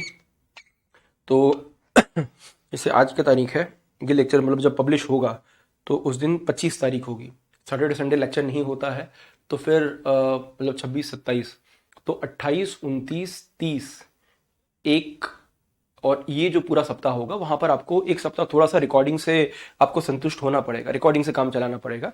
और रिकॉर्डिंग में इसलिए करके जा रहा हूँ कि इन फ्यूचर जब मतलब वापस मैं जब आके लाइव रीस्टार्ट करूँ 1-2 तारीख से, तो 2-3 तारीख से, तो उस समय लिंक न टूटे आपकी, तो एक आपका टाइम बंधा रहे। मैं चाहता तो इसको कभी 2 बजे ले लेता, 3 बजे ले लेता कि चलो लेक्चर ले रहा हूँ, आ जाओ, आई नहीं तो मेरा तो काम हो गया। ऐसा न हो और आपका एक फ्लो बना रहे, तो इसके लिए मैं ऐसे रिकॉर्ड करके जा रहा हूँ कि आपको रोज 6 बजे क्लास मिल जाए। इसका मतलब ये नहीं कि आप रिकॉर्डिंग देखो ही ना, ठीक है। तो वो चीज मेंटेन रखना है कि आपका नुकसान नहीं हो रहा, आपको लेक्चर रेगुलर मिल रहा है ना, भले लाइव मिले, रिकॉर्डिंग मिले। और अगर इसमें आपका अगर कोई भी क्वेश्चन है तो क्वेश्चन आप कमेंट सेक्शन में डाल देना, तो मैं बाद में उसका आंसर कर दूंगा, बाद में मैं खुद कमेंट करके आंसर कर दूंगा कि आंसर क्या था, ठीक है। तो ये थोड़ा सा 3-4 दिन जो है वो एडजस्ट कर लेना, है ना। तो आपको रिकॉर्डिंग मिलेगी 25 की, और फिर सॉरी 25 के बाद आपको 28, 29, 30 और 1 तक की रिकॉर्डिंग आपको रहेगी। 30 या 1 तक की रिकॉर्डिंग रहेगी। 30 के बाद तो फिर हम उसको लाइव स्टार्ट कर ही देंगे 1 तारीख से, कोई दिक्कत नहीं है। तो तब तक थोड़ा सा जो साथ है वो दे देना, स्ट्रेंथ कम मत करना, जो अभी 40-41 की स्ट्रेंथ जारी, इसको कम मत करना बस, है ना। इतनी सी दया कर देना मुझ पे। ओके, अगला जो स्टेट था वो था चरखारी स्टेट। तो चरखारी स्टेट जो है वो अगेन जो राजा छत्रसाल ने जब यहाँ पर आपको डिवाइड किया, तो उसमें से चरखारी वाला जो एरिया था, तो ये भी जो राजा जगत सिंह थे, तो जगत राम है, तो जगत राम को ये वाला आपको एरिया यहाँ पर आपको मिला था। और उसके बाद जब जगत राम की यहाँ पर आपको डेथ होती है, तो जगत राम के बाद ये वाला एरिया जो है आपके पहाड़ सिंह है, तो पहाड़ सिंह के पास चला जाता है। मतलब ये रीजन पहाड़ सिंह के पास चला जाता है, और उसके बाद ये जो पूरा राज्य है वो खुमान सिंह उसको यहाँ से आपको भाग जाता है। तो पहाड़ सिंह को जो वहां से भगाया था अजयगढ़ से, वो यहाँ पे आके उसने यहाँ पर कैप्चर कर लिया। तो यहाँ पे जो खुमान सिंह था, तो खुमान सिंह के कैप्चर में था, खुमान सिंह यहाँ से भाग जाता है, और खुमान सिंह को फिर गुमान सिंह पनगेरी के युद्ध में मार देता है। ये समझ गए होंगे आप, ठीक है। तो उसके बाद इनके बीच में जब डिस्प्यूट होता है, तो पहाड़ सिंह जो है वो कंटिन्यू यहाँ पर आपको राजा बनता है। उसके बाद 1764 में जो खुमान सिंह जो है उसको फिर मतलब उस युद्ध के पहले की बात है, तो उसके पहले जो चरखारी वाला जो पार्ट है उसको यहाँ पर आपको मिल जाता है। तो चरखारी में खुमान सिंह आपको बैठ जाता है, गुमान सिंह अजयगढ़ में बैठ जाता है, और वो पहाड़ सिंह को हटा देता है, तो पहाड़ सिंह की तो फिर डेथ ही हो जाती है। तो मतलब पहाड़ सिंह के पास चरखारी और अजयगढ़ दोनों स्टेट थे। तो अजयगढ़ तो उसने छीन लिया वहां पे। उसके बाद ये वाला स्टेट था, तो यहाँ पर भी जो खुमान सिंह है, खुमान सिंह आके आपको बैठ जाता है। मतलब उनको सिर्फ शासन करने के लिए दिया था, उनको प्रॉपर नहीं दिया था। तो इस तरीके से अगर इसका पहला राजा अगर देखा जाए, तो पहला राजा इसका खुमान सिंह माना जाता है। 1765 से लेके 1782 ये खुमान सिंह, फिर अजयगढ़ वाली बैटल में उसकी मृत्यु यहाँ पर आपको हो जाती है ना, पनगेरी वाली युद्ध में इसकी मृत्यु आपको हो जाती है, ठीक है। उसके बाद जो हिम्मत बहादुर है, तो ये अगेन इसके ऊपर आपको हमला यहाँ पर करता है। और हिम्मत बहादुर जो लखनऊ के जो सूबेदार थे, उसका नाम था करामत खान। तो करामत खान और हिम्मत बहादुर दोनों मिलकर, जैसे उन्होंने उधर इसके पहले हमला आपको किया था अजयगढ़ स्टेट के ऊपर, तो उसी तरीके से उनका जो हमला है वो यहाँ पर भी आपको हमला होता है। सेम हिम्मत बहादुर का सेम काम जो पहले वहां पे किया था, वो हमला फिर से यहाँ पे करके इस एरिया को कैप्चर करने की आपको कोशिश करता है। लेकिन उस समय पे चरखारी, पन्ना और बांदा, ये तीनों स्टेट की जो कंबाइन सेना है, तीनों स्टेट की कंबाइन सेना मिलके जो हिम्मत बहादुर है, हिम्मत बहादुर को यहाँ पर आपको डिफीट आपको कर दी थी। उसके बाद खुमान सिंह पनगेरी का जो युद्ध था, तो उस पनगेरी के युद्ध में खुमान सिंह की तो मृत्यु हो जाती है। तो यहाँ के जो राजा खुमान सिंह है ये आपको चले गए। उसके बाद राजा बनते हैं, उनका नाम है विजय बहादुर। खुमान सिंह का बेटा यहाँ पे राजा बनता है, जो 1829 तक आपको शासन करता है, ठीक है। उसके बाद अगला जो राजा बनता है उसका नाम था रतन सिंह, 1829 से लेके 1860। ये वही रतन सिंह है जो पारीछात के जो राजा थे, जैतपुर के राजा थे पारीछात, उनके साथ में जो बुढ़वा मंगला है, बुढ़वा मंगला में पार्टिसिपेट करने जाता है। तो बुढ़वा मंगला में पार्टिसिपेट करने गए जो व्यक्ति थे, तो उनके साथ में जाके मतलब इन दोनों का इवेंट यहाँ पे हुआ था। तो जो सूपा वाला इवेंट इसने किया था आपके जैतपुर के राजा ने, पारीछात ने, वैसे ही सूपा में जो चरखारी के अंदर भी सेम इसी प्रकार का, सूपा एक जगह है वहां पे जैतपुर के पास में, उसी प्रकार से ये अपने चरखारी स्टेट में भी सेम इवेंट करते हैं। तो ही ऑल्सो ऑर्गेनाइज द बुढ़वा मंगला का जो मेला है वो अभी भी यहाँ पे होता है, जहाँ पे 42 स्टेट्स के लोग जो है वहां पर आपको आए थे। तो पारीछात भी आता है और ये भी आता है। तो ये 2 जगह होता है, एक सूपा में होता है, दूसरा चरखारी में होता है। और ये बुढ़वा मंगला का जो मेला है ये चरखारी में अभी भी लगता है। इसके ऊपर हो सकता है एक शॉर्ट में बना दूं आपके ऊपर। तो ये चरखारी, ये जो बुढ़वा मंगला का मेला है ना, which started in the Kashi, है ना, 1832 में। तो वो हर साल वो बुढ़वा मंगला का मेला जो है वो तकरीबन 250 साल से कहा जाता है कि एवरी ईयर वो मेला यहाँ पर आपको लगता है, उसी याद में कि इन्होंने अंग्रेजों के खिलाफ रिवोल्ट करने की यहाँ पर आपको कोशिश यहाँ पर आपको की थी। ठीक है, तो इस प्रकार से ये इनके बीच में ये एक बुढ़वा मंगला की बड़ी प्रोसेस यहाँ पे स्टार्ट हुई। ओके, उसके बाद अगले राजा हैं जय सिंह, जो 1860 से लेकिन 1880 तक आपको राजा बनते हैं। और ये उस समय पे जो दिल्ली दरबार था 1877 में लिटन वाला, तो उस दरबार में आपको पार्टिसिपेट आपको करते हैं। उसके बाद आगे इनको ब्रिटिश जो सरकार है वो और भी कई सारी उपाधि वगैरह, गन सैल्यूट वगैरह भी देती है। फिर जयेंद्र सिंह जुदेव करके राजा बने, जो चरखारी के आखिरी राजा थे। तो जयेंद्र सिंह जुदेव 1842 से लेकिन 1848 तक चरखारी स्टेट के आखिरी राजा थे। तो ये चरखारी स्टेट की बात हुई। ठीक है, यहां तक क्लियर है सबको?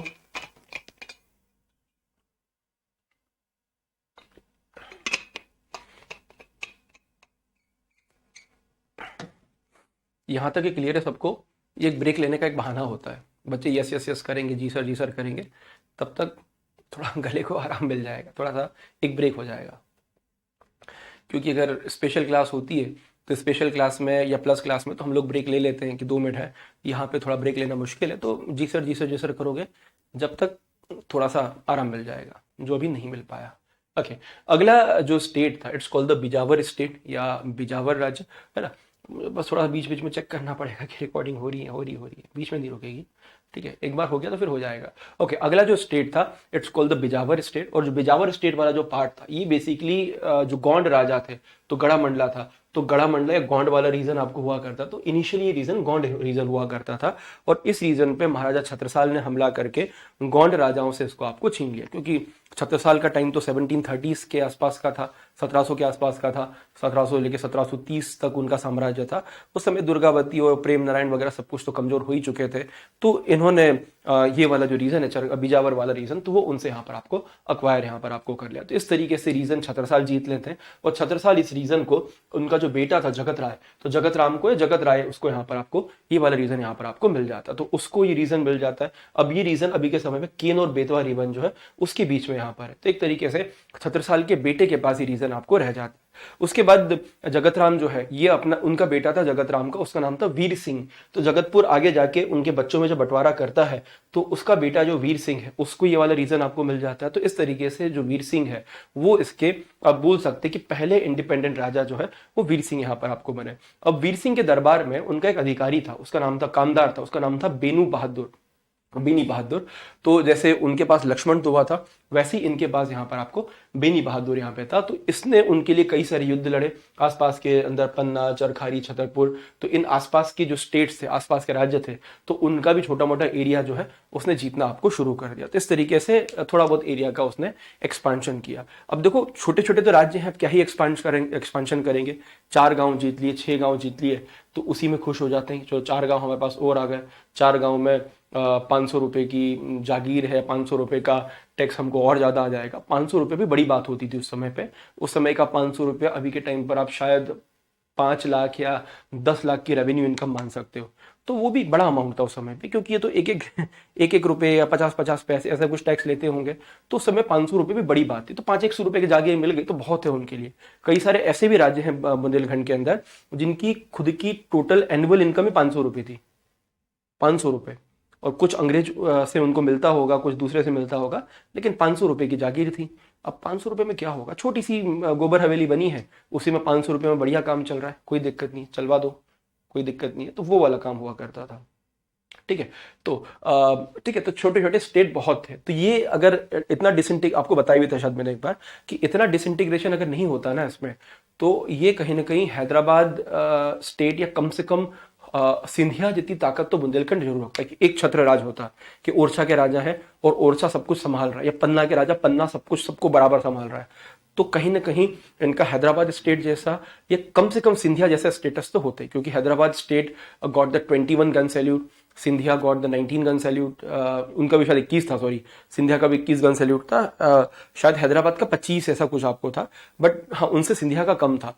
तो ये हो गया, या होलकर हो गया। तो इतना बड़ा साम्राज्य था, जितना बड़ा साम्राज्य उतना ज्यादा गन सैल्यूट, उतनी ज्यादा अंग्रेजों के सामने उनकी पहुंच होती थी, उतना सैल्यूट स्टेट आपको होते थे। कई सारे तो नॉन सैल्यूट स्टेट थे जिनको कोई पूछता भी नहीं था, है ना। 500 रुपए की जागीरें हैं तो अंग्रेज तो कभी जाते भी नहीं थे वहां पे, केवल आया टैक्स आया, नहीं तो क्या 50 रुपए के लिए माथाफोड़ी करना, वो वाला काम होता था। तो इतने सारे बच्चे थे, डिवीजन हुआ, ये एक बड़ा प्रॉब्लम हो गया। नहीं होता ये तो सच में बुंदेलखंड अभी जैसा है वैसा नहीं होता। बहुत ज़्यादा समृद्ध होता। हो सकता है कि इंदौर या ग्वालियर या हैदराबाद या ऐसा भोपाल, ऐसा जो डेवलपमेंट जो हुआ था वहाँ पे, वैसा डेवलपमेंट शायद यहाँ पर भी होता। बट वही प्रॉब्लम है कि यहाँ पर न रेवेन्यू ज़्यादा आता था, न यहाँ पर प्रॉपर एग्रीकल्चर फैसिलिटीज़ अवेलेबल थी। उसके कारण शायद इतने सारे डिविजन्स यहाँ पर, इतना ज़्यादा बोलते हैं ना कि डिससेटिस्फेक्शन यहाँ पर आपको फैल गया। राजा आपस में लड़ मरे, आपस में लड़ के डिवाइड धीरे धीरे आपको कर दिया कि उसको ये, उसको ये, उसको ये, ऐसे डिवाइड कर दिया, कंट्रोल नहीं कर पाए। बाकी भी राजाओं के बहुत बच्चे थे, ऐसा नहीं कि इन्हीं के 9-9 10-10 बच्चे हैं, सभी राजाओं के इतने बच्चे हुआ करते थे, लेकिन उनके बीच में प्रॉपर जो एरिया है वो प्रॉपर एरिया डिवाइड हो जाता है। अब यहाँ पर क्या था कि एरिया तो छोटा था, लेकिन एरिया छोटा होने के साथ में आपके जो बच्चे हैं, बच्चे उतने ही थे। तो जैसे हैदराबाद का निज़ाम हो गया या मुगल राजा हो गया, तो मुगल के भी बहुत सारे बच्चे। अब मुगल क्या करता, पूरा देश उसके कब्जे में है, तो वो उस समय पे जैसे पूरा देश कब्जे में है, तो अपने बेटों को कहीं का गवर्नर बना दिया कि तू वहां चला जा, औरंगजेब को बोला तू डेक्कन चला जा, फिर दारा शिकोह को बोला कि तू भाई दिल्ली में रहे, एक को उधर भेज दिया, तो ऐसे भेज दिया। अब ये कहाँ भेजेंगे, इतने इतने से तो स्टेट है, एक इधर है एक उधर है, तो ये एक प्रॉब्लम आपको हो गई। तो उसके कारण ये जो स्टेट है वो बहुत ज़्यादा स्कैटर्ड हो गए, छोटे छोटे भागों में आपको डिवाइड हो गए। तो ये वीर सिंह जो है, वीर सिंह यहाँ पे हुए, वीर सिंह के बाद केसरी सिंह ये गद्दी पर आपको बैठते हैं, और इनके बाद फिर इनका जो बेटा है रतन सिंह, तो रतन सिंह गद्दी पे बैठता है। तो वीर सिंह, केसरी सिंह और उसके बाद आपका रतन सिंह गद्दी पे आपको बैठता है। और रतन सिंह ने आगे जाके 1811 में 1811 में अंग्रेजों के साथ जो संधि है, जो ट्रीटी है, वो ट्रीटी इसने जाके यहाँ पर आपको साइन कर ली। ठीक है, तो ये आपका चरखारी बिजावर स्टेट हुआ। बिजावर स्टेट के बाद अगला जो स्टेट है उसका नाम है खनियाधाना स्टेट। छोटा सा राज्य है।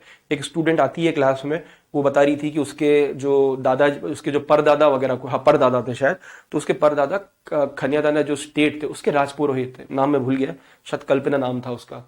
तो ये खनियादाना स्टेट आपको था बुंदेलखंड के अंदर, और अभी के समय का जो शिवपुरी वाला रीजन है उस रीजन में खनियादाना स्टेट था। अब इसके पहले जो राजा रहे उनका नाम था अमर सिंह। अमर सिंह उनको मिला जो उदोत सिंह जो थे ओरछा के राजा, तो ओरछा के राजा उदोत सिंह जो उनका बेटा था, उसका नाम था अमर सिंह। तो अमर सिंह को रीजन सबसे पहले आपको मिला। अब उसके बाद 1751 में जो खनियादाना स्टेट है, ये एक तरीके से जो पेशवा बाजीराव जो है उनके कैप्चर में आपको चला जाता है, और वो इस एरिया की जो सनत है वो फिर आके अगेन आपके जो अमर सिंह है उनको यहाँ पर आपको प्रोवाइड कर देते हैं। क्योंकि 1750s के आसपास जब मराठों ने हमला किया तो कई सारा एरिया उन्होंने जीत लिया। तो 1750 में ये एरिया जो है पेशवा जो बालाजी बाजीराव है, बाजीराव पेशवा के बाद बालाजी बाजीराव उनके बेटे है ना, वो नहीं आपके क्या नाम था, क्या लेडी का नाम था, अरे वो कौन सी मूवी आई थी एक, नाम भूल गया उसका मैं, बाजीराव मस्तानी। तो वो बाजीराव, वो थे बाजीराव पेशवा, उनका बेटा था बालाजी बाजीराव, है ना, कंफ्यूज मत होना उसके अंदर। तो वो उसको इंडिपेंडेंट स्टेटस देके तो इनके राजा को यहाँ पे सनद दे देते हैं। उसके बाद फिर ओरछा और मराठा जो है उनके बीच में ये संधि होगी, एरिया फिर आपके जो ओरछा के राजा थे उनकी फैमिली के पास यहाँ पर आपको आ जाता। तो फिर ये स्थिर ओरछा के जो राजा हैं उन्हीं के पास यहाँ पे रहा। फिर आगे जाके 1948 में खनियादाना जो स्टेट है ये फिर भारत में आपको शामिल हुआ। अब ये जो ऐसा स्टेट था, इस स्टेट को डिवाइड किया गया। तो ये स्टेट का जो आधा भाग है वो मध्य भारत को दिया गया, है ना, मध्य भारत मतलब शिवपुरी था तो खनियादाना स्टेट, तो आधा भाग जो है वो मध्य भारत को दिया गया, और 28 गांव यहाँ पे, और बाकी जो बचे हुए 28 गांव है विंध्य प्रदेश को आपको दिया। तो इस तरह से इस स्टेट को 1948 में दो भागों में डिवाइड किया गया, एक मध्य भारत का पास चला गया और एक जो है विंध्य प्रदेश के पास चला गया। तो एक ही स्टेट के 28 गांव इधर, बाकी इधर हो गया। और फिर 1956 में जब रीऑर्गेनाइजेशन हुआ इंडिया मध्य प्रदेश का, तो फिर तो पूरा मध्य प्रदेश में आ ही चुका था, शिवपुरी डिस्ट्रिक्ट का पार्ट बन गया। आ जाए कभी कि इनमें से कौन सा स्टेट जो है विंध्य प्रदेश और आपके शिवपुरी, विंध्य प्रदेश और आपके मध्य भारत में बांटा गया, क्योंकि शिवपुरी जो था वो सिंधियास का था और सिंधिया जो है वो मध्य भारत में आपको स्टेट बन गए। तो याद रखना इसके बारे में। अगला जो राज्य है उसका नाम है शाहगढ़ स्टेट। तो ये भी पन्ना राज्य से उसका उद्भव यहाँ पे हुआ। तो जो हृदय शाह थे पन्ना के, तो पन्ना के हृदय शाह और उनका जो बेटा था सभा सिंह, तो ये रीजन सभा सिंह को यहाँ पर आपको मिलता है। लेकिन सभा सिंह के बाद जब सभा सिंह का जो भाई था उसका नाम था पृथ्वीराज, वो जब यहाँ पर आपको विरोध करता है, तो जो पृथ्वीराज है, पृथ्वीराज उस एरिया को यहाँ पर आपको जीत लेता है। और उस समय पे अंग्रेजों के मराठों के गवर्नर थे, उनका नाम था गोविंद बल्लाल। तो गोविंद बल्लाल जो है उस समय पृथ्वीराज का सपोर्ट करता है, जो पृथ्वीराज राजा जो है इनका सपोर्ट करता है। तो इस तरीके से ये पूरा रीजन वो पृथ्वीराज के कंट्रोल में आपको चला जाता। तो जो बल्लाल थे, गोविंद बल्लाल, उनके सपोर्ट के कारण ये जो पूरा स्टेट है ये आपके इनके पास आपको पृथ्वीराज के पास आपको कंटिन्यू आपको रहता है। उसके बाद इनको 3 लाख रुपए का जो एरिया यहाँ पे मिलता है, साथ ही शाहगढ़ जो है वो शाहगढ़ वाला एरिया भी आपके जो शाहगढ़ के ये वाला जो है 3 लाख वाला है, तो ये उनको यहाँ पे मिल जाता है। इनकी मृत्यु के बाद इनके जो बेटे हैं हरि सिंह यहाँ पे राजा बनते हैं। हरि सिंह के बाद उनके जो बेटे हैं उनका नाम है मर्दन सिंह, तो मर्दन सिंह राजा बनते हैं। और जब मर्दन सिंह राजा बनते हैं तो मर्दन सिंह के टाइम पर मराठा उनसे बोलते हैं कि भाई गोविंद बल्लाल ने ये एरिया तुमको दिया था या तुमको इस जागीर में दिया था, तो इसका चौथ हमको चाहिए। देन आफ्टर दैट जो मराठा है वो यहाँ से चौथ या बोलते हैं ना 1/4 ऑफ द टैक्स, तो उसके बाद मराठा यहाँ से जो चौथ है उस चौथ को कलेक्ट करना आपको शुरू कर देते। तो फिर मर्दन सिंह के टाइम पर उनको जो चौथ है वो उनको देना बंद कर दिया। तो मतलब गोविंद बल्लाल के टाइम से उनको टैक्स मिल रहा था और मर्दन सिंह ने उनको टैक्स देना यहाँ पर आपको बंद कर दिया। और उसके बाद फिर इनके बीच में वापस डिस्प्यूट होता है और उस डिस्प्यूट में अगर आप देखें तो जो रघुनाथ राव थे जो सागर के सूबेदार थे उस एरिया के अंदर, तो रघुनाथ राव सूबेदार ऑफ सागर, क्योंकि सागर में आपको बताया था कि सागर वाला रीजन जो है वो भी इनके कंट्रोल में हुआ करता था, आपके मराठों के कंट्रोल में। तो वहां पर जो वहां के सूबेदार थे रघुनाथ राव या उनको आबा साहिब कहा जाता, तो उन्होंने इस रीजन पे हमला किया, शाहगढ़ स्टेट पे हमला किया और शाहगढ़ स्टेट को अपने कंट्रोल में अपने नियंत्रण के अंदर यहाँ पर आपको ले लिया। तो इस तरीके से शाहगढ़ स्टेट मराठों के कंट्रोल में चला जाता है। फिर मराठों के अंडर रहते हुए, उनके अधीन रहते हुए इस राज्य को वो एडमिनिस्ट्रेट करते हैं, उसको मैनेज यहाँ पे करते हैं। तो ये बात होगी तमाम आपकी स्टेट्स के बारे में। तो ये तमाम स्टेट है, शाहगढ़ आखिरी स्टेट है। फिर और भी छोटे छोटे राज्य हैं, इतने छोटे राज्य हैं कि जिनके बारे में शायद पढ़ना भी मेरे हिसाब से ठीक नहीं होगा। एक लिस्ट में जरूर दे दूंगा और बाकी राज्यों की, लेकिन ये इतने बड़े स्टेट थे। मेन तो आपके पन्ना और ओरछा मेन स्टेट है, बाकी छोटे छोटे स्टेट है वो भी हमने देख लिए। ठीक है,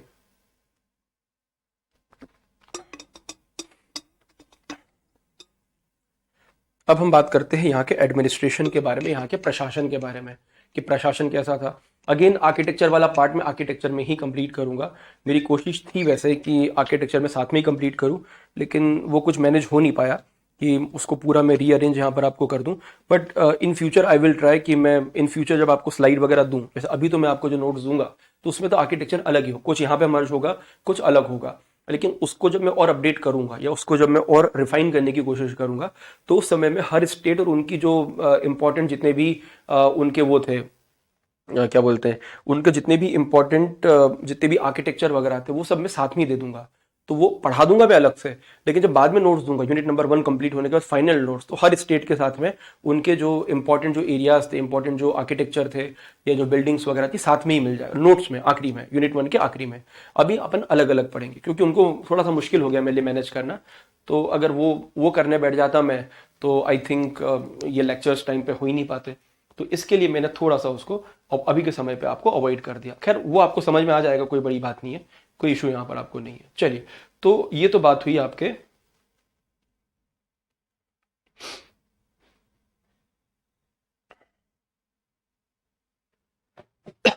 ओके। अब इनके अगर एडमिनिस्ट्रेशन की बात करें, प्रशासन की बात करें, तो प्रशासन में यहाँ के जो राजा थे, तो जैसा पूरे भारत में प्रशासन था, मुगल्स के टाइम पर प्रशासन था, तो लगभग उसी प्रकार का प्रशासन यहाँ पर भी आपको चलता था। लेकिन यहाँ पे जो राजा थे, राजा या महाराजा हुआ करते थे, तो यहाँ के हिसाब से तो राजा है, बट मुगल रिकॉर्ड में शायद मैंने आपको बताया भी था पहले कि मुगल रिकॉर्ड में जो है इनको जागीरदार माना जाता है। तो मुगल के अकॉर्डिंग, क्योंकि मुगल तो महाराजा हैं, सबसे बड़े सुल्तान वहां पर हैं, तो मुगल के सामने तो काफी छोटे राजा हैं, ऐसे हजारों छोटे छोटे राज्य मुगलों के अधीन हुआ करते थे। तो अकॉर्डिंग टू मुगल तो ये तो जमींदार हैं या जागीरदार, यहाँ पर वो उनकी एंट्री में भी वो जागीरदार होता था कि कौन सा भाई चरखारी जागीर, ओरछा जागीर, ये जागीर, वो जागीर, इनके नाम लिखे होते। लेकिन इनको राजा महाराजा ऐसे जो टाइटल्स हैं वो टाइटल यहाँ पर आपको दिए जाते थे और इन टाइटल्स के कारण इनका थोड़ा सम्मान भी आपको होता था। अब सबसे इंपॉर्टेंट जो होता था वो होता था राजा, किंग। तो king is called the linchpin of the state, राज्य की मेन धुरी यहाँ पे होता था। और जैसे फॉर एन एग्जाम्पल कि जैसे मालवा के अंदर एक अंग्रेजों का मुगलों का एक सिपह सालार था, एक गवर्नर था। तो जिस प्रकार से मुगलों का गवर्नर दक्कन में, मालवा में या बंगाल में जो मुगलों के गवर्नर थे, सिपह सालार जिनको हम बोलते थे, सूबेदार बोलते थे, तो उसी तरीके से सूबेदारी इनको भी यहाँ पे मिली। इसको आप ऐसे समझो कि अंग्रेजों के टाइम पे 2 तरह के स्टेट थे, एक ब्रिटिश इंडिया था, एक प्रिंसली स्टेट था। तब ये समझो कि मुगलों के टाइम पे प्रिंसली स्टेट थे, ये मुगलों की प्रिंसली स्टेट थे। आप ऐसा एग्जैक्टली नहीं, लेकिन हाँ लगभग उसी प्रकार की जो प्रणाली है वो मुगलों ने यहाँ पे बनाई थी और शायद इसी को अंग्रेजों ने आगे कंटिन्यू भी यहाँ पर आपको किया। तो राजा जो मेन अधिकारी होता था, and he was like the फौजदार या दीवान की तरफ, उस तरह आपको होता था। ओके, तो ये वहां पर ये उनके पास ये दमखम हुआ करता, ये शक्ति हुआ करती थी। और ये बताया था मैंने आपको शायद कि मुगल क्या करते कि यहाँ के जितने भी राजा हैं, इन सब राजाओं को युद्ध लड़ने के लिए, बैटल लड़ने के लिए बोलते कि चलो उधर लड़ेंगे। कहाँ पर? कहीं भी, मतलब हमारा युद्ध मालवा में चल रहा है वहां आ जाओ, हमारा युद्ध कर्नाटका में चल रहा है वहां आ जाओ। तो यहाँ के जो लोकल राजा थे, उन लोकल राजाओं को कभी स्टेट में रहने दिया ही नहीं गया, कभी भी नहीं। जैसे दलपत राव की मैंने बात की, तो औरंगजेब के साथ में उधर जिंजीगढ़ का किला फतेह कर रहा था। छत्रसाल की बात की थी, छत्रसाल शिवाजी के खिलाफ लड़ने गए थे, तो शिवाजी की तरफ ही आपको हो गए। तो इन स्टेट्स के जितने भी राजा थे, ये हर हर राजा हमेशा अपनी सेना लेके मुगलों के साथ घूमते रहते थे, कहीं यहाँ बैटल, कहीं वहां बैटल, कहीं औरंगजेब के साथ में, कहीं शाहजहां के साथ में, कहीं किसी और के साथ में।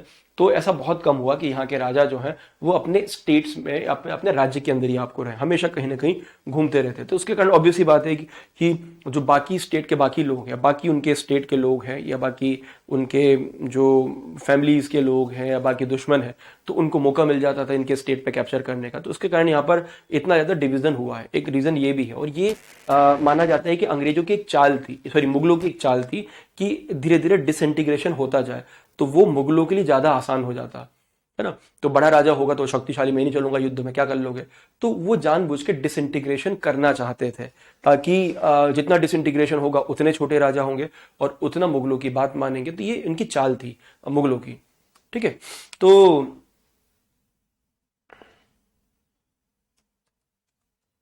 ओके, उसके बाद अगली जो इंपॉर्टेंट पोस्ट थी, इट्स कॉल्ड द दीवान।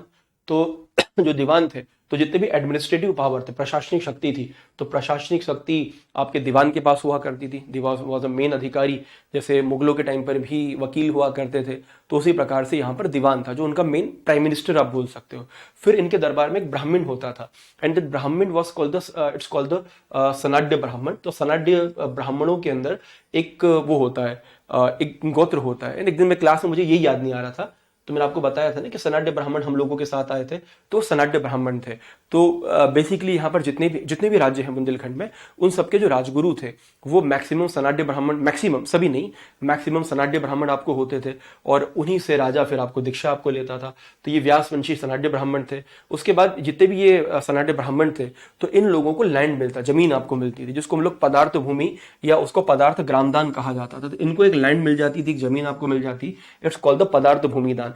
या उसको हम लोग इसके पहले जब हमने वो पढ़ा था, आपके शायद तोमर के टाइम पर था, तोमर वगैरह या उनके टाइम पे, कच्छप घाट के टाइम पे, इसको अग्रहर कहा जाता था। तो this term is also known the agrahar. अग्रहर मतलब क्या होता है, वो जमीन जो हमने ब्राह्मणों को दान कर दी, ब्राह्मणों को डोनेट कर दी, उसको अग्रहर कहा जाता था। या यहाँ पर उसको पदार्थ भूमि दान या पदार्थ ग्राम दान कहा। तो पूरा का पूरा गांव जो है वो ब्राह्मण को डोनेट कर दिया, और ब्राह्मण उस रीजन में वहां से जो भी जमीन है उससे टैक्स वसूल करता था, या उस पर टैक्स नहीं लगता था।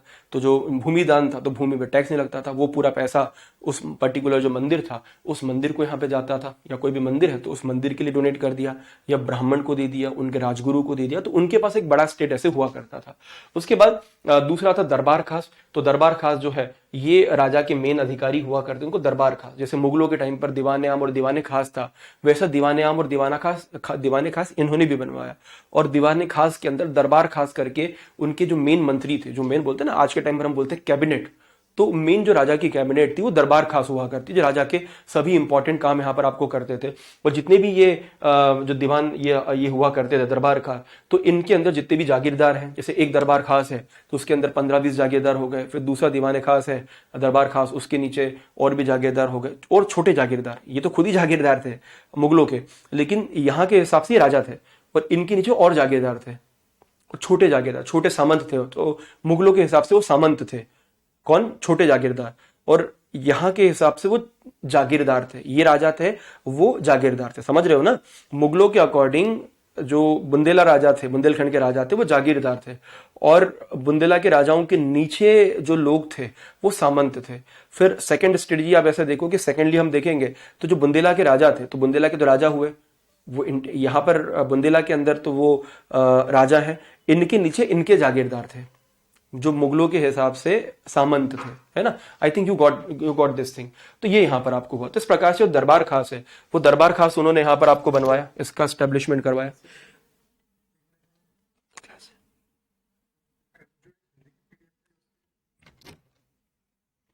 ठीक है, तो ये चीज यहाँ पे हुई। उसके बाद एक हुजूर दरबार हुआ करता था। तो वो राजा के जो पर्सनल रिलेशंस थे या व्यक्तिगत जो रिलेशन थे, उन व्यक्तिगत रिलेशन से यहाँ पर आपको संबंधित था। ठीक है, तो उनके जो पर्सनल रिलेशन थे उसके संबंधित आपका हुजूर दरबार हुआ करता। तो हुजूर दरबार जो था वो उनके जो पर्सनल रिलेशन या व्यक्तिगत जो संबंध है उनसे रिलेटेड पर्सनल मैटर्स को निपटाना है, तो वो उसके लिए हुआ करता था। उसके बाद इनका पूरा जो साम्राज्य था, तो जैसे हम बोलते हैं ना स्टेट और ऐसे डिवाइड होता है, तो देश, फिर स्टेट, फिर उसके स्टेट के नीचे आपके डिविजन्स होते हैं, संभाग होते हैं, उसके नीचे फिर आपके डिस्ट्रिक्ट होते हैं, फिर तहसील होती है। तो उसी तरीके से यहाँ पे सबसे ऊपर दुर्ग होता था। तो एक पूरा स्टेट हो गया, जैसे ओरछा स्टेट हो गया, ओरछा स्टेट में कुछ दुर्ग है, तो state is divided into Durg. Durg is again divided into the Mahal, Mahal is divided into the Pargana, और परगना डिवाइडेड होता था मौजा में। तो दुर्ग, महल, परगना और मौजा, ये डिवीजन होता था। ये आप मान सकते हो कि ये स्टेट होते थे, फिर ये डिविजन्स हो गए, संभाग हो गए, फिर ये आपके डिस्ट्रिक्ट्स हो गए, ये फिर पर्टिकुलर गांव या ऐसा हो गया। जनरली परगना मतलब डिस्ट्रिक्ट होता है, लेकिन यहाँ पर परगना छोटा पार्ट होता है, या तहसील बोल सकते हो। तो Pargana is like a tehsil and this is like a village. एक गांव है, एक मोजा, तो एक मोजा मतलब उतनी जागीर है कि 10 गांव की एक मोजा होती थी। अलग अलग जगह अलग अलग, तो 10 गांव का एक मोजा हो गया, फिर ऐसे 10 मोजा का एक परगना हो गया, फिर ऐसे 10 परगना से एक महल बन गया, और एक महल से फिर आपका दुर्ग बन गया। बेसिकली ब्रिटिशर्स के टाइम पर जो महल था वो एक विलेज होता था। तो उससे कंफ्यूज मत होना, मुगलों के टाइम, ब्रिटिशर्स के टाइम पे महल मतलब गांव होता था, और परगना मतलब डिस्ट्रिक्ट होता था। तो यहाँ पे भी लगभग वैसे ही है, लेकिन महल यहाँ पर बड़ी चीज है। दुर्ग के अंदर महल होता था। तो एक दुर्ग है, उस दुर्ग के अंदर 10 महल बने हुए हैं, और 10 महल में 10 जागीरदार है ना, 10 जागीरदार हो गए, या 10 उसके दरबार खास आपको हो गए। तो वो 10 जो महल के अंदर रहने वाले दरबार खास हैं, वो उस एरिया को यहाँ पे मैनेज करेंगे। फिर रेवेन्यू कलेक्शन के लिए कई सारे अधिकार, जैसे चौधरी, माते, नंबरदार, कानूनगो, मुकादम, ये होते थे। अब ये जो है ना नंबरदार, कानूनगो, मुकादम, ये तमाम जो पोस्ट है ये मुगलकालीन पोस्ट है। इवन चौधरी और माते जो है, माते वाला पोस्ट आया था मराठों से, और चौधरी वाला पोस्ट भी मुगलों से ही आया था, मुगल या फिर अफगान के टाइम पर। तो ये तमाम जो मिडिवल टाइम पे जो पोस्ट थी, इनका काम था टैक्स कलेक्ट करना, कर संग्रहण यहाँ पर आप करना। जैसे आज के टाइम पर पटवारी वगैरह होते हैं, तो उस तरीके से ये हुआ करते थे। ठीक है, उसके बाद ये जितने भी पोस्ट थे सब वंशानुगत यहाँ पे थे। वंशानुगत थे मतलब आपके हेरिडिटरी यहाँ पर आपको थे, एक राजा, एक, फिर उसका बेटा, फिर उसका बेटा, फिर उसका बेटा, इसी तरीके से। उसके बाद अमीन, पटवारी और कानूनगो है, तो इनका काम था रेवेन्यू, जो है रेवेन्यू मैनेजमेंट करना, राजस्व लेखा रखना। तो अमीन, पटवारी और कानूनगो, तो ये रेवेन्यू होता है। पटवारी होते थे जिनको लेखपाल भी कहा जाता है, जिनकी भर्ती अभी निकली है, कुछ 4-1 हजार निकाली है सरकार ने भर्ती, तो वो वही पटवारी, अभी के टाइम पर भी वो पटवारी है। फिर थानेदार और पोद्दार हुआ करते थे, ये लॉ एंड ऑर्डर के लिए हुआ करते। तो थानेदार था, तो वैसे थानेदार वाला सिस्टम काफी बाद में आया, लेकिन फिर भी उस समय थानेदार या कोतवाल हुआ करते थे। फिर बाद में जब ब्रिटिश टाइम आया, तो वही कोतवाल देन वो फिर आपके थानेदार बन गए। फिर पोद्दार हुआ करते, तो थानेदार और पोद्दार, ये लॉ एंड ऑर्डर मैनेज करने का, या बोलते न्याय व्यवस्था जो है वो मेंटेन करने का इनका काम था। फिर एक करिंदा और मुख्तियार, तो ये हुआ करते थे, जो एक पर्टिकुलर जो जागीर है उसका टैक्स कलेक्ट करते थे। फिर बख्शी जो है, ये पेरोल वाले हुआ करते थे। जैसे मुगलों के टाइम पर भी आपने एक पोस्ट पढ़ी होगी, उसका नाम था मीर बख्शी। तो जैसे मुगलों के पास मीर बख्शी हुआ करते थे, उसी प्रकार से इनके दरबार में भी मीर बख्शी थे, जो पेरोल डिपार्टमेंट था, किसको कितना सैलरी देना है, किस जागीरदार को क्या देना है, तो इस हिसाब से वो उसको डिवाइड यहाँ पे करते। तो उस समय पे यहाँ पे ये डिवीजन आपको था। फिर रनिवास होता था। अब रनिवास क्या होता था कि जो रानियां होती थी, अब राजाओं की बहुत सारी रानियां हैं, मल्टीपल रानियां हैं, एक राजा की 5-5, 6-6, 10-10, 20-20, 50-50 तक भी रानियां आपको होती थी। तो उन रानियों के रहने के लिए रनिवास होता था। इट्स कॉल्ड द रनिवास, रानी धन आवास। तो क्या हो गया, रनिधन आवास मतलब रनिवास यहाँ पर आपको हो गया। और उस रनिवास में उनके फीमेल स्टाफ होते थे, और कुछ लैंड या कुछ जो गांव की जागीरदारी है वो रनिवास को मिलती थी, और उस गांव की जो पूरी प्रॉपर्टी है वो पूरी जो टैक्स कलेक्शन है वो रनिवास में आता है, जहां से रानी वगैरह का काम आपको चलता था। तो कई सारे पोस्ट यहाँ पे हुआ करते थे इसके अंदर, जैसे जवाबदारी, टहलबाजी, गायन वादन वाली, ऐसे कई के अलग अलग पोस्ट है। जवाबदारी, टहलबाजी वाले लोग थे जो इनके रनिवास में होते थे, रानियों का मनोरंजन करते थे। फिर ये गायन वादन वाले, तो ये रानियों का मनोरंजन करने के लिए, रानी अब राजा युद्ध लड़ने गया है, औरंगजेब खींच के ले गया, चल युद्ध लड़ेंगे, अब रानियां यहाँ क्या करेंगी अकेली, तो एंटरटेनमेंट होता था। ऐसे उस समय पे ये अनुपमा वगैरह तो आता नहीं होगा ना, क्या नाम है उसका, वो सिया विया वाला, क्या जो भी है नाम नहीं पता मुझे। तो ये सास भी कहुई बहू और ये अनुपमा वगैरह तो आते नहीं थे, तो अब एंटरटेनमेंट कैसे करें, चुगली भी क्या, किसकी कहाँ तक चुगली करें, तो तो चलो ठीक है, ये ऐसे लोग होते हैं जो उनका टाइम पास आपको करते थे, और उनको फिर एक्सपेंडिचर के लिए गांव की जो जागीर है वो जागीरी भी इनको यहाँ पर आपको मिला करती थी। तो इस प्रकार से ये पूरा फिर एक डिपार्टमेंट था, उसका नाम था धर्मोदय डिपार्टमेंट। तो ये बेसिकली क्या करता था कि ये ब्राह्मणों को जो जमीन दान दी है, या जो भी धर्म के लिए जमीन दान देना है, पैसा डोनेट करना है, गरीब लोगों की हेल्प के लिए पैसा डोनेट करना है, तो ये पूरा काम जो है वो धर्मोदय जो डिपार्टमेंट है वो धर्मोदय डिपार्टमेंट के अंदर होता था। फिर इनके दरबार में वसीठी, पायक और दोआ, ये 3 तरह के लोग होते थे। इनका काम होता था मैसेज भेजना, संदेश भेजना। तो वसीठी, पायक और दोआ, तो ये लोग कौन थे, जो संदेश वाहक थे, ये मैसेंजर थे। तो ये मैसेज पहुंचने वाला काम करके भैया वहां पे मैसेज पहुंचना, ये करना है। फिर एक और पोस्ट हुआ करती थी, उसका नाम है बिल्हानिया। तो राजा के विशेष सैनिक हुआ करते थे, जो राजा के पर्सनल बॉडीगार्ड थे। इस आज के टाइम पर होता है ना, पीएम की सिक्योरिटी में एसपीजी होती है, स्पेशल प्रोटेक्शन गार्ड, उसी प्रकार से इनकी सेना में बिल्हानिया होते थे, जो राजा के सबसे स्ट्रांग व्यक्ति थे, कि मतलब कुछ भी हो जाए राजा को चोट नहीं आना चाहिए, ये मर जाएंगे, ये अपनी जान दे देंगे, लेकिन राजा को चोट नहीं आने देते थे। तो इस तरह के लोग जो है, इस अधिकारी जो थे, इनको बिल्हानिया कहा जाता था। तो ये उनके एडमिनिस्ट्रेशन की कुछ इंपॉर्टेंट जो पोस्ट है, इंपॉर्टेंट पोस्ट हो गई। उसके अलावा एडमिनिस्ट्रेशन में आपको इकोनॉमी वाली चीज अलग से पढ़ा दूंगा उसके अंदर, ठीक है। तो ये चीजें आपको हो गई। उसके बाद one of the most important, कि अनअकैडमी के कई सारे इंपॉर्टेंट जो कोर्सेज हैं, वो कोर्सेज अभी के टाइम पे चल रहे हैं, और इन कोर्सेज को आप जाके ज्वाइन कर सकते हैं, ओके। और इसमें स्पेशली आपको अनअकैडमी एमपीपीएससी के नोट्स भी अवेलेबल हैं, कई सारे बैच कोर्सेज चल रहे हैं। ये तमाम नवंबर में बैच कोर्सेज 10, 14, 17 को आने वाली हैं। उसके बाद एमपीपीएससी के अलग से कुछ टेस्ट सीरीज यहाँ पर आपको चल रही है। फिर अक्टूबर में भी 20 और 27 को ऑलरेडी बैच हो चुकी है, जिसमें 27 वाली बैच में मैं आपको ज्योग्राफी पढ़ा रहा हूँ, है ना, पेपर 1 का पार्ट बी पढ़ा रहा हूँ, ज्योग्राफी वाला पार्ट पढ़ा रहा हूँ, ठीक है। उसके बाद और भी कई सारी सीरीज, जैसे और भी कई सारे कोर्सेज अभी के चल रहे हैं, इन सभी कोर्सेज को आप जाके ज्वाइन कर सकते हैं। और इन सभी कोर्सेज के लिए सिंपली आप मेरा जो कोड है पवन लाइव, तो इस पवन लाइव कोड को यूज कर सकते हैं। If you are using this code you will get 10% discount on the plus courses पे आपको 10% डिस्काउंट मिल जाएगा। तो go and take a plus subscription right now. तो ये हमारा बुंदेलखंड कंप्लीट हुआ। एक अलग से लेक्चर में आएगा जो शनिवार को आएगा शायद, उसमें हम लोग जो बुंदेला रिवोल्ट है, बुंदेला रिबिलियन है, उसके बारे में बात करें। ये मत बोलना सर ये पढ़ा दिया, बुंदेला कहाँ पढ़ाया रिवोल्ट, तो बुंदेला रिवोल्ट का एक और लेक्चर आएगा जो मोस्ट प्रोबेबली सैटरडे को 6 बजे लाइव होगा, ठीक है। तो वो लेक्चर होगा, आधे घंटे का लेक्चर होगा कल, तो उसको अटेंड कर लेना, जो सिर्फ बुंदेला रिबिलियन होगा। तो उसकी पूरी हिस्ट्री हम लोग देखेंगे, क्या क्या बैटल हुई, उसका बैकग्राउंड क्या था, तो उसको एक अलग तरीके से हम लोग पढ़ने की कोशिश करेंगे। तो use a code Pawan live. Thank you.